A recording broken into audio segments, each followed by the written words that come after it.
sans bruit, dans l'ombre, alors que l'attention de tous est mobilisée par le covidisme rampant et que les nerfs s'usent entre couvre-feu sans fin, reconfinement en accordéon et vaccins contestés, le gouvernement continue de dérouler son agenda dramatique de submersion migratoire.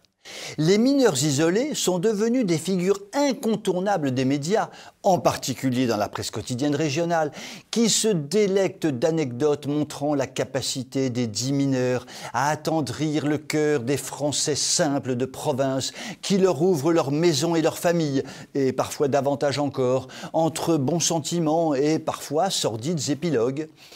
On a des Ali, apprentis boulangers, des Moussa, fiancés noirs pour des mariages blancs, et des Yacine, invités qui se transforment en égorgeurs, tout ça dans un grand vent de fleurs aux parfums étrangers.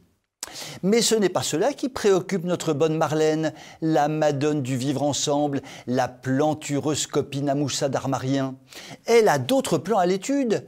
Il y a d'autres dossiers beaucoup plus ambitieux que les mineurs étrangers qui investissent notre pays et qui d'ailleurs ne sont pas forcément des mineurs. Ainsi, Marlène Damour vient d'envoyer une directive au préfet destinée à mettre en avant les migrants dans les futurs dialogues qui auront lieu avec les entreprises qui souhaitent participer au plan de relance. C'est même une priorité gouvernementale qu'elle nous cause, la Marlène Damour. D'amour multiculturel s'entend. Une priorité pour maintenir la cohésion sociale qu'elle nous dit. Je traduis, si jamais ce n'était pas très clair pour vous, donnez-leur vite un boulot aux migrants, sinon ça va mal se passer et on va le payer. De toutes les façons, nous allons le payer, car un bébé allaité par sa maman comprend naturellement qu'il n'est pas indolore de faire rentrer toujours plus d'étrangers sur notre sol et de leur confier du travail à eux plutôt qu'à son papa chéri. Tradition d'accueil, tradition d'asile, blablabla, blablabla, blablabla, nous connaissons ces éléments de langage par cœur. En pleine pandémie, alors que les chiffres du chômage grimpent et risquent de grimper jusqu'au ciel, aussi et même peut-être plus sûrement que les chiffres des accueils en réanimation, la priorité est donc de donner des emplois aux migrants. On ne leur demandera pas, au passage, s'ils sont porteurs du virus. Ça n'est pas conforme à notre tradition d'accueil et d'asile et blablabla et blablabla et blablabla. Derrière ce grand mouvement de fraternité, il y a des affaires de gros sous, comme toujours. Donc je décrypte pour vous le programme HOPE. Quel joli nom, encore un nom anglais, de l'espoir, mais pas pour nous.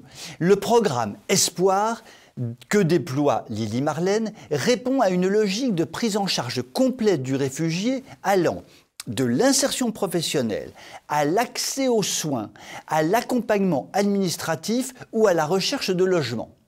Le coût peut aller de quelques milliers d'euros par individu à plus de 35 000 euros, auxquels viendront s'ajouter toutes sortes d'aides annexes.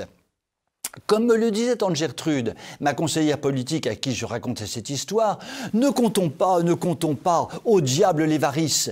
Elle a raison la tata, quand on aime, on ne compte pas. Le problème, c'est que dans cette histoire, ceux que l'on aime, ce ne sont pas nos compatriotes. Ça ne serait peut-être pas complètement idiot d'aimer d'abord nos compatriotes dans le besoin. Manifestement, la Marlène a l'amour sélectif, avec une préférence étrangère bien marquée. Elle est macroniste et a donc une passion pour le « en même temps ». Elle aime en même temps les immigrés et les immigrés.